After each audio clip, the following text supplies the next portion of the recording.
요한복음에서는 이 예수님을 처음에 선언할 때 태초부터 하나님과 계신 말씀이신 하나님으로 선포하고 있습니다. 사람들이 태초부터 계신 말씀이신 이 하나님을 알지 못하니까 사람들이 확실히 알 수 있도록 사람들에게 확실히 보이기 위해서 말씀이신 그 하나님이 마지막 때에는 육신을 입고 이 땅에 오셨습니다. 그러면서 이 육신을 입으신 말씀이신 하나님 예수 그리스도께서는 우리에게 하나님을 보여주셨는데 그 하나님은 어떤 하나님이에요? 헷갈리죠? 임마누엘, 우리와 함께 하시는 하나님이십니다. 눈에 보이지 않을 때에도 하나님 함께 하셨지만 사람들이 모르니까 사람들이 볼 수 있게끔 육신을 입고 사람들이 사는 가운데로 찾아오셨습니다.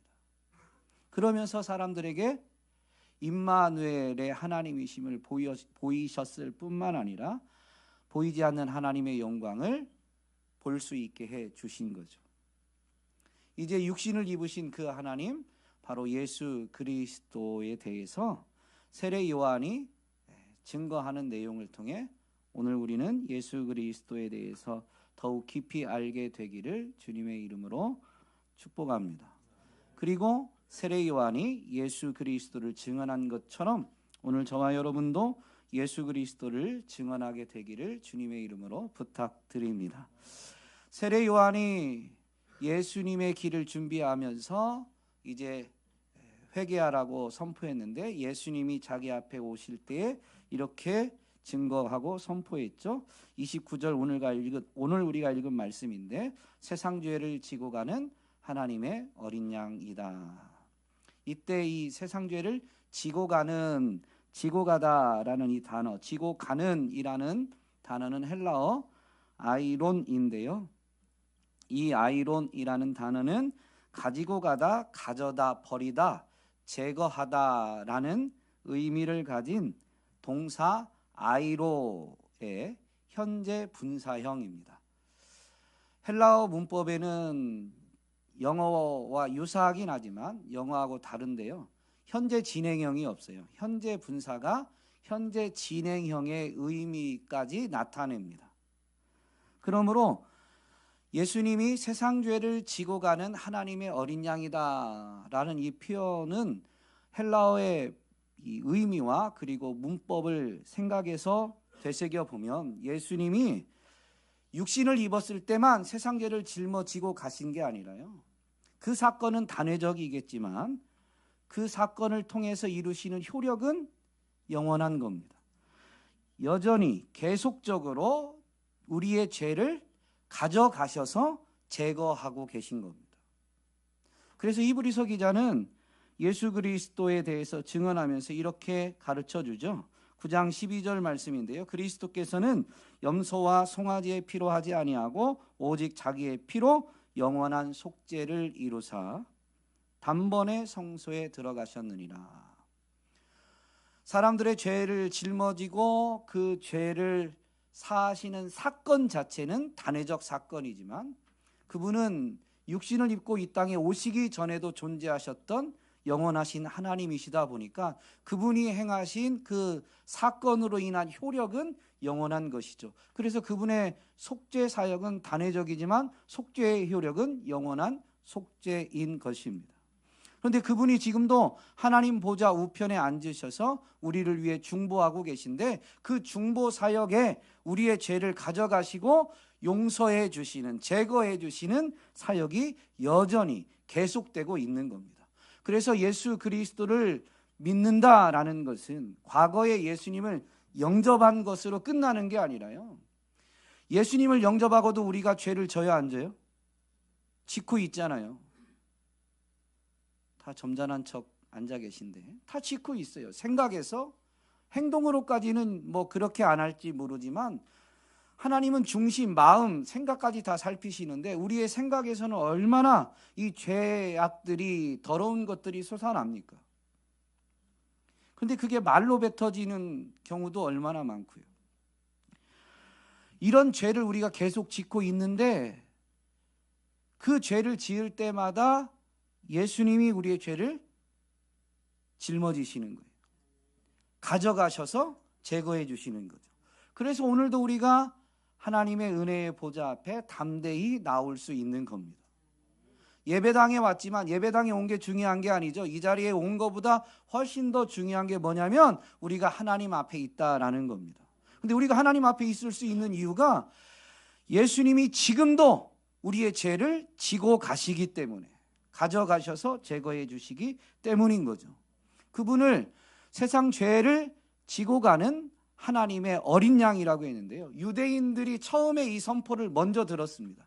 그럼 유대인들은 이 선포를 들을 때에 어떤 것을 생각하냐면요, 어린 양이다 그러면 유월절의 어린 양, 그리고 유대인들에게 먼저 주어졌던 구약에 있는 이 제사법에 있는 제사 중에서 이 속죄 제물로서의 어린 양을 떠올리게 되어 있습니다. 레위기 4장에는 이 제사법 중에 속죄 제사에 대한 규례들이 나오는데, 레위기 4장을 읽어보면 제물은 좀 달라져요. 직분에 따라서. 이스라엘 이 공동체 전체의 속죄가 필요한 경우, 또는 제사장이 속죄해야 되는 경우는 제물이 조금 더 큰 것을 요구합니다. 어쨌든 어린 양은 이 제물의 전체를 대표하고 있는데요, 보통 사람들이 이 죄를 깨닫고 속죄 제사를 드릴 때에 이 양을 가지고 갑니다. 죄를 깨달은 사람이 이 속죄 제물을 가지고 가서 제물을 잡는 곳에서 그 제물의 머리에 손을 얹고, 그리고 난 다음에 제물을 직접 잡습니다. 제물을 직접 죽이는 거죠. 그냥 이 생명만 끊는 게 아니라요, 제물을 바칠 수 있도록 다 제사를 드리는, 죄를 깨달은 사람이 직접 행하고요, 그 내장 기름을 구분해 내면 제사장은 피와 그 내장 기름을 받아가지고 이제 제단에서 불살라서 제사를 드리게 됩니다.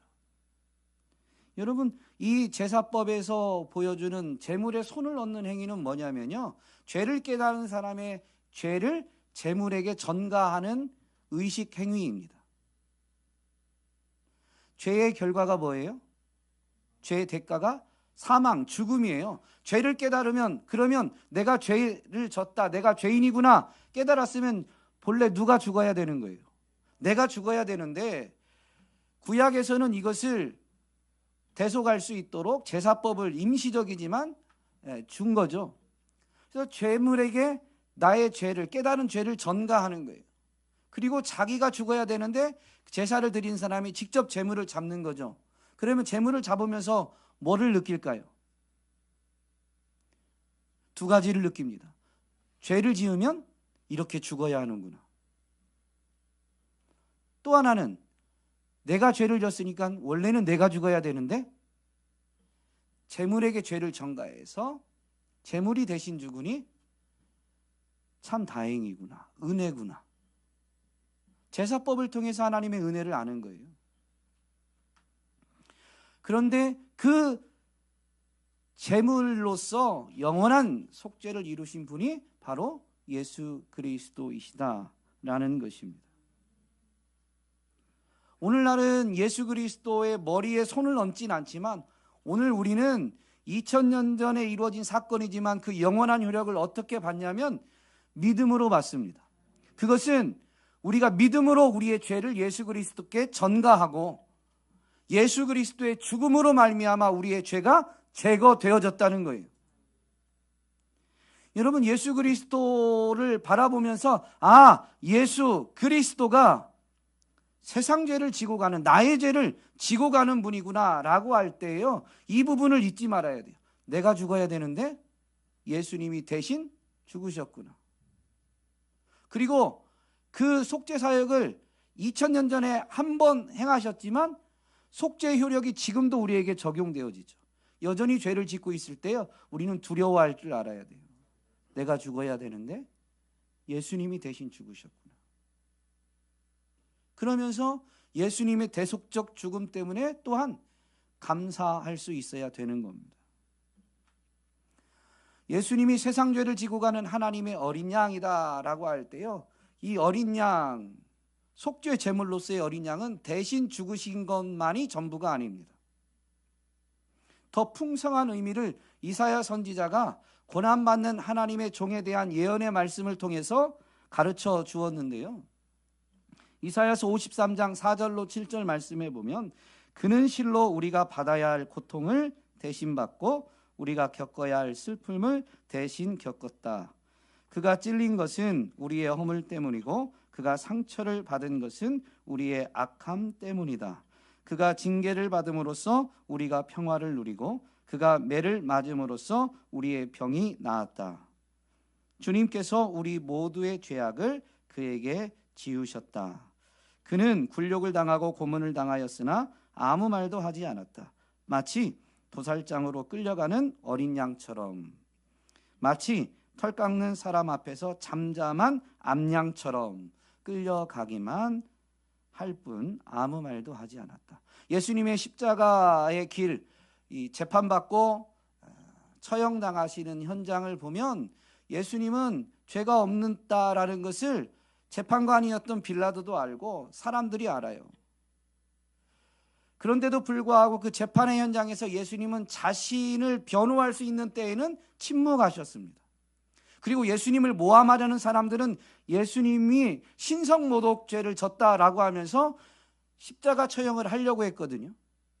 근데 그 신성모독에 해당되는 네가 정말로 하나님의 아들이냐라는 질문에는 예수님이 당신이 말한 그대로다, 내가 바로 그다 라고 하면서 사람들이 모함하려는 명분을 마치 던져주듯이 답변하십니다.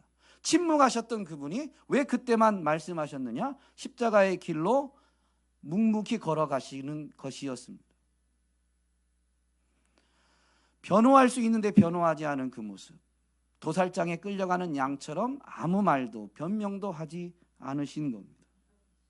그래서 어린 양, 하나님의 어린 양 하면 바로 이 이사야 53장의 말씀을 떠올리게 되는데요, 여러분, 예수님이 죄를 우리에게서 제거하신다라는 것은 죄뿐만이 아니라 죄의 영향으로부터도 우리를 건져내신다.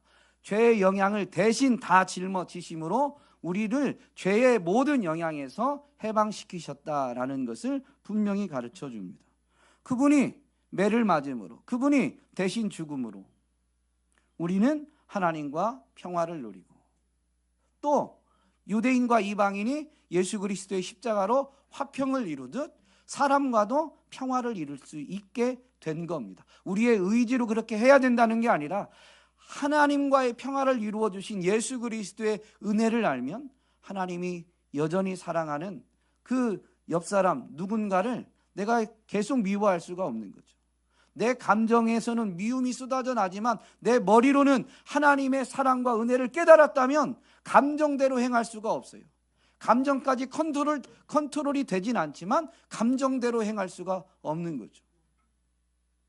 그래서 내 힘으로 안 되지만 하나님의 은혜로 우리는 사람과도 평화를 이루는 삶을 맛보게 된 겁니다. 또한 그분이 매를 맞음으로 우리의 병이 나았다. 여러분, 우리의 병이 나았습니다. 지금 몸이 좀 불편하신 분들은 아멘이 잘 안 나오시죠? 예수님의 이름으로 기도했는데도 병이 안 고쳐진다. 아니요, 여러분, 예수님은 모든 병을 다 고치셨습니다. 노진준 목사님이 이 잘잘법이라는 영상 촬영한 데에서 들은 내용인데요, 잘잘법은 잘 믿고 잘 사는 법이라는 말의 줄임말입니다. 아마 이 잘잘법 영상을 보신 분들도 많이 있을 텐데, 어쨌든 노진준 목사님이 이 소아마비로 인해서 다리가 한쪽이 좀 저르십니다. 그래서 자라면서 예수님의 이름으로 기도하면서 고쳐주시기를 간청했었는데 고쳐지지 않으셨다는 거죠. 그런데 이제 이 미국에 거주하셨었는데 어쨌든 어느 날은 거리를 지나가는데 미국 교회에 이 치유 집회 한다는 그 플랜카드가 있고 거기에 이제 부제로 예수님이 모든 병을 다 고치십니다 라고 써 있더래요. 그래서 이제 궁금하기도 하고 계속 기도하고도 있었으니까 들어가서 집회를 참석했는데 참석하고 기도하고 하는데도 본인은 병이 안 고쳐진 거죠. 그래서 계속 집회 기간 다 참석한 다음에 그 교회 담임 목사님한테 이제 면담을 신청해서 물으셨다는 거예요. 정말로 예수님이 모든 병을 다 고쳐 주십니까? 그렇다는 거죠. 답변이 그 목사님이. 저는 고쳐지지 않았는데요 라고 이제 말하려고 그랬는데 그 목사님이 이제 오히려 질문을 하셨다는 거죠. 성경에 사도 바울이 있습니다. 사도 바울이 육체의 가시가 있었는데 그 가시가 제거되기를 하나님 앞에 기도했습니다. 그런데 하나님이 그 병을 고쳐주셨습니까? 안 고쳐주셨습니까? 라고 오히려 이제 반문을 하시더래요. 그래서 처음에는 안 고쳐주셨습니다. 하나님이 말씀만 내 은혜가 너에게 족하다 라고 말씀하셨지 병은 안 고쳐주셨다는 거죠. 그래서 그렇게 답변하니까 목사님이 이제 말씀해 주시기를 내 은혜가 내게 족하다라는 그 답을 듣고 그러면 사도 바울은 그 이후에 계속 병이 고쳐지기를 기도했습니까? 안 했습니까? 성경엔 나와 있지 않아요? 그냥 묻는 거예요. 이 노진준 목사님이 이제 생각할 때 그 뒤로는 기도 안 했을 것 같거든요. 그래서 기도를 안 했을 것 같습니다 라고 답변하니까 맞습니다. 그러면 병을 고쳐달라고 한 사람이 계속 기도하던 사람이 더 이상 병을 고쳐달라고 기도하지 않게 되었다면 그 병은 몸에는 남아있는지 모르지만 그 사람의 생각과 마음에서는 더 이상 그 사람에게 병이 아닌 겁니다. 그러면 병은 고쳐진 겁니까? 안 고쳐진 겁니까? 여러분은 어떻게 생각하세요? 성경은 우리에게 영적인 관점을 가르쳐 줍니다. 병이 아니고 감사의 조건이 된다면 고쳐진 겁니다. 그리고 이 땅에서는 그 하나님의 은혜를 부분적으로 맛보지만 하나님의 나라가 완성되어지면 우리는 온전히 맛보게 되죠. 그때에는 어떻다고요? 계시록이 분명히 가르쳐 주잖아요. 그때 그 나라에서는 슬픈 것, 아픈 것, 병든 것 다시 있지 않다. 여러분, 예수님은 이미 우리의 모든 병을 다 고쳐 주셨습니다. 즉 죄의 모든 영향에서 우리를 건지셨다는 거죠. 그래서 예수님의 이 대속의 은혜, 우리의 죄를 짊어지신 하나님의 어린 양이 베풀어 주신 은혜를 체험하는 사람은 질병, 슬픔, 상처, 불안, 염려, 두려움에서 해방되어집니다. 여러분도 경험을 하셨잖아요. 엄청난 불안과 두려움이 주님을 만나고 주님의 은혜를 체험하게 되어질 때에 싹 사라지고 하늘의 위로와 평안으로만 충만해지는 것을 이미 맛보신 줄로 믿습니다. 다시 시간이 좀 흘러서 그걸 잃어버렸을지라도 부분적으로지만 우리는 분명히 맛보았는데요. 예수님, 세상 죄를 지고 가는 하나님의 어린 양 예수 그리스도의 대속의 은혜는 우리의 죄를 제거하실 뿐만 아니라 죄의 모든 영향으로부터도 완전한 자유를 주시는 것입니다. 또 세례 요한이 예수님에 대해서 증거하는데 하나님의 아들이시다라고 증거하는데요. 그렇게 깨닫게 된 이유는 33절입니다. 나도 이분을 몰랐습니다. 그러나 나를 보내어 물로 세례를 주게 하신 분이 나에게 말씀하시기를 성령이 어떤 사람 위에 내려와서 머무는 것을 보거든 그가 바로 성령으로 세례를 주시는 분임을 알아라 하셨습니다. 그런데 나는 그것을 보았습니다. 그래서 나는 이분이 하나님의 아들이라고 증언하였습니다. 라고 말합니다. 여러분, 예수님은 하나님의 아들 그리스도시다라는 이 선포, 선언에 담긴 의미가 뭐냐면요, 예수님이 우리의 죄를 가져가셔서 제거해 주시고 우리에게 성령을 주시는 분이다, 성령 세례를 베푸시는 분이시다라는 의미인 것입니다. 그러면 여러분, 성령을 주시는, 성령 세례를 베푼다라는 게 무슨 의미일까요? 그것은 바로 하나님이 주신 새 언약을 성취하신다라는 의미입니다. 여러분, 하나님이 주신 새 언약이 뭐예요? 예레미야 예언자를 통해서 분명히 새 언약에 대해서 말씀해 주셨는데요, 예레미야 31장에 나옵니다. 그때가 오면 내가 이스라엘 가문과 유다 가문에 새 언약을 세우겠다. 내가 이스라엘 가문과 언약을 세울 것이니 나는 나의 율법을 그들의 가슴 속에 넣어주며 그들의 마음판에 새겨 기록하여 나는 그들의 하나님이 되고 그들은 나의 백성이 될 것이다. 여러분, 하나님의 말씀, 율법을 마음속에, 가슴 속에 넣어주고 새긴다라는 게 무슨 의미일까요?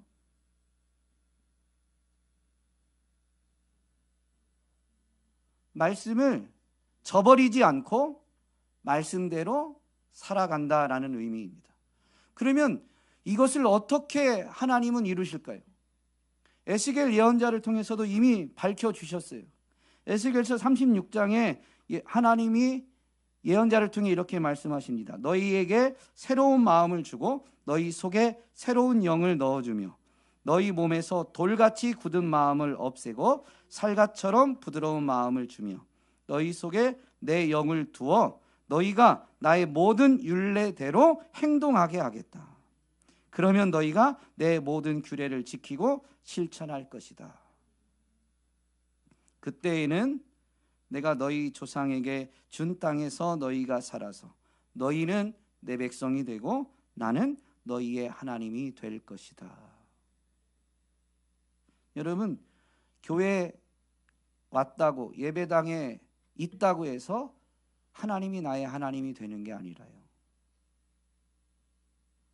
우리의 죄를 짊어지신 예수 그리스도의 대속의 은혜를 믿음으로 받고 그분이 주신 성령을 선물로 받아서 우리 안에 내주하시는 그 성령님이 하나님의 말씀, 예수님의 말씀을 기억나게 하고 깨닫게 하고 그리고 또 그 말씀에 순종하도록 자원하는 마음을 불러일으켜 주시는데, 그 성령님의 도우심을 힘입어서 말씀에 순종할 때 우리는 하나님의 백성이 되고 하나님은 우리의 하나님이 되시는 겁니다. 여러분, 이 두 가지 의미가 바로 예수님이 하나님의 아들 그리스도시다라는 이 믿음의 고백에 내포되어져 있는 의미입니다. 예수님이 지금도 우리의 죄를 가져가셔서 제거해 주시고 여전히 성령을 보내주셔서 그 우리 안에 내주하시는 성령님의 도우심 때문에 오늘도 내가 예배의 자리를 찾고 오늘도 내가 말씀을 기억하고, 잊어버릴 때도 있지만 말씀이 완전히 저버리는 게 아니라, 말씀을 완전히 저버리는 게 아니라 말씀을 잊은 듯 하는데도 다시 기억하고, 완벽하게 완전하게는 아니지만 말씀을 기억하게 해주시면 아, 말씀대로 살았어야 되는데 라고 깨닫고 돌이키면서 말씀대로 살고자 몸부림치게 되는 것, 그게 우리의 의지와 실력이 아니라요, 예수 그리스도, 하나님의 아들 예수 그리스도가 베푸신 은혜다라는 것입니다. 여러분, 이걸 경험한 사람이 예수님을 증언하는 거예요. 이걸 체험하고 이 은혜를 오늘 누리고 있는 사람이 정말로 우리를 죄에서 건지신 분, 오늘 나로 하여금 말씀대로 살고자 몸부림치게 해주시는 분. 그래서 내가 성인이 된 건 아니지만 내가 지난날의 나와는 조금이라도 다르게 말씀대로 살고자 몸부림치는, 그래서 지난날보다는 조금은 달라진 모습으로 살 수 있는 게 내 의지와 노력이 아니고 나를 죄에서 건지시고 내게 성령을 선물로 주신 예수님의 은혜다라고 증언할 수가 있는 겁니다. 본문에서는 세례 요한이 바로 그렇게 증언했는데요. 그러면 이 구원의 은혜를 누린 사람은 어떤 모습인가? 세례 요한을 통해서 분명히 되새길 수가 있어요. 사실 세례 요한이 요단강에서 하나님 나라를 선포하며 회개하라고 외쳤는데요. 그러니까 사람들이 몰려들었는데, 사실 많은 사람들이 몰려들었다라는 부분을 보면 단순히 이 털옷을 입고 외치기만 했기 때문에 사람이 오진 않았을 거예요. 세례 요한의 사역 현장에도 이적들이 분명히 나타났을 겁니다. 사람들이 많이 모여들면서 세례 요한에게 이제 세례를 받는 거죠. 사람들은 그러면서 저가 그리스도가 아닐까 생각하게 되었습니다. 너무 많은 사람들이 세례 요한을 따르게 되니까 유대 종교 지도자들이 사람을 보내서 조사하게 하죠. 그게 19절입니다. 유대 사람들이 예루살렘에서 제사장들과 레위지파 사람들을 보내어서 당신은 누구요? 하고 물어보게 하였다. 그러니까 세례 요한이 증언합니다. 나는 그리스도가 아니요. 그러니까 또 묻습니다. 그러면 누구란 말이요? 엘리야요? 아니요. 그러면 당신은 그 예언자요? 아니요. 그러면 도대체 누구냐고 묻게 되니까 세례 요한이 자신을 밝히게 되죠. 예언자 이사야의 말을 인용하면서 나는 광야에서 외치는 이의 소리, 나는 광야에서 외치는 소리입니다 라고 자신을 증거하게 됩니다. 여러분, 자기 자신이 누구인지 아는 사람이 예수 그리스도를 찾고 의지하게 되어 있고, 예수 그리스도를 의지할 때 예수 그리스도를 통해서 베푸신 구원의 은혜를 경험하게 되는 거죠. 그 사람이 예수를 올바르게 증언하는 겁니다. 여러분, 이 세례 요한의 증언을 보면 그리스도도 아니고 엘리야도 아니고 그 예언자도 아니다라는 것은 무슨 얘기냐면, 사람들이 그리스도일까 하면서 이런 질문을 던졌다라는 것은 그리스도, 엘리야, 예언자는 당시 사람들이 주목하고 존중하고 기대하는 사람이었다라는 겁니다. 그런데 이 세례 요한은 사람들의 주목, 존중, 기대를 한 몸에 받기를 원하지 않았어요. 그래서 외친 게 뭐냐면 나는 소리다. 여러분, 요한복음 앞부분에서 예수님이 본래 누구라고 선언했다고요? 말씀. 여러분, 세례 요한은 지금 자신을 설명하는데 나는 말씀이 아니고 소리라는 거예요. 여러분, 말씀과 소리의 차이를 아세요? 말씀은 다른 말로 하면, 헬라어는 로고스지만 굳이 영어로 번역하자고 하면 메시지입니다. 여러분, 메시지와 소리를 아세요? 소리는 메시지를 전달하는 매개체가 될 수 있어요. 그래서 소리를 들어야 메시지를 깨닫게 되지만 소리가 메시지는 아니에요. 그리고 소리를 통해서 메시지가 전달되면 전달된 다음에는 소리는 존재해요, 안 존재해요? 소리는 사라지게 되어 있습니다. 그러나 메시지는 남게 되어 있죠. 세례 요한은 사람들이 자기를 주목하고 자기를 따르려고 하는데 자기는 자기가 증거해야 될, 사람들에게 소개해야 될 예수님만 소개하고, 그래서 예수님이 나타나면 자기는 사라져야 된다라는 걸 잊지 않고 있는 거예요. 근데 오늘날 우리는, 심지어 세상은, 오늘 우리가 그렇다라는 건 세상의 영향일 수 있는데요, 교회 안에서도 믿음의 삶을 산다고 하면서 우리가 자꾸 하나님의 자리에 오르려고 해요. 일반화시킬까요? 우리가 자꾸 주인공이 되려고 해요. 영적인 세계, 믿음의 세계에서 주인공은 누구예요? 하나님이시고 예수님이신데 내가 주인공이 되고 싶어요. 모든 게 하나님의 은혜라고 하면서 내 안에는 그런 마음이 불쑥불쑥 일어나죠. 그래도 내가 조금 순종한 게 있는데, 그래도 내가 좀 헌신한 게 있으니까 이런 결과가 주어진 거 아닌가. 여러분, 자신이 누구인지 속이는 말에 속지 마시기 바랍니다. 우리는 말씀, 메시지가 아니에요. 우리는 소리에 불과할 뿐입니다. 이러한 사람의 속성을 깨닫고 돌이키게 하는 문구가 있는데요. 소크라테스의 명언이죠.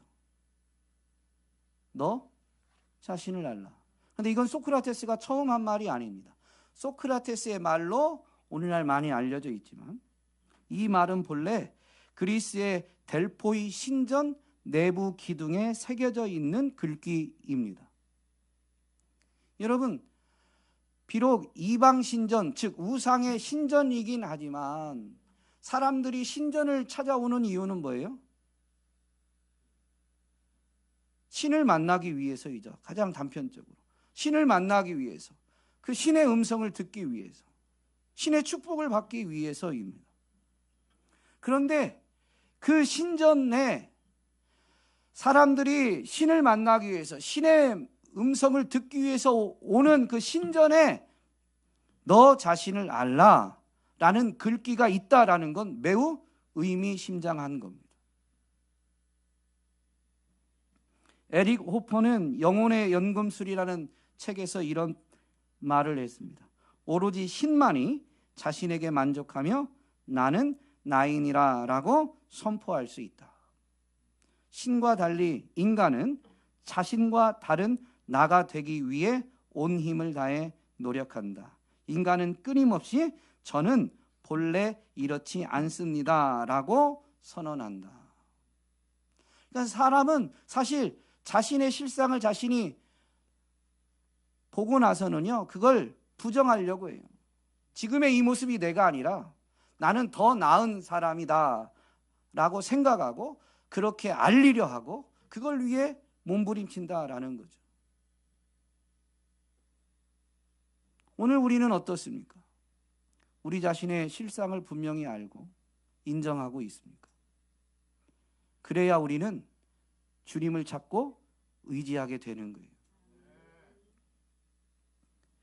예수를 찾고 의지하는 사람만 예수가 하나님의 아들 그리스도이시다. 오늘 본문에 있는 표현까지 연결하면 세상 죄를, 아니 나의 죄를 가져가셔서 제거해 주시는 하나님의 어린 양이시요, 내 죄를 가져가신 다음에는 성령을 선물로 보내주셔서 나로 하여금 하나님의 말씀을 지켜 행하는 삶을 살게 해주신다. 완벽하진 않지만 그러한 삶을 포기하지 않게 해주시고 하나님 말씀 뜻대로 살게 해주셔서 내가 하나님의 자녀임을, 하나님의 은혜 안에 살아감을 누리게 해주신다 라는 것을 잊지 않는 거죠. 그러면 우리는 삶을 살면서 누군가 우리의 삶을 보고 너는 요즘 같은 때에 어쩜 그렇게 마음이 평안하니? 너의 생활에, 너의 직장에 이런 어려움이 있는데 너는 어떻게 불안하고 두렵지 않니? 라고 할 때 물론 한켠에는 감정적으로 그럴 수 있지만 그러나 세상과는 조금은 다르게 그래도 평안을 얻고 불안과 두려움을 이겨내고 주어진 일에서 정직과 성실로 믿음의 삶을 살아낸 원동력이 그래도 내가 괜찮은 사람이기 때문에가 아니라 예수 그리스도 때문임을 증언할 수가 있는 거죠. 여러분, 우리는 주인공은 아니지만 조연에 불과하겠지만 조연이 주인공과 버금가게 빛나게 되는 때가 있어요. 언제예요? 조연이 주인공과 버금가게 빛나는 때는 조연이 주인공처럼 행세할 때가 아니라요, 자기가 조연인 줄 알고 주인공을 빛나게 할 때 그 조연은 주인공과 같은 빛나는 조연이 됩니다. 오늘 저와 여러분이 영적인 세계의 비록 주인공은 아니지만 주인공이신 예수 그리스도를 깊이 체험하고 예수 그리스도를 더욱 높이고 증거함으로 인해서 정말로 주님 앞에, 하나님 앞에 섰을 때 하늘의 별과 같이 빛나는 조연이 다 되시기를 주님의 이름으로 축복합니다.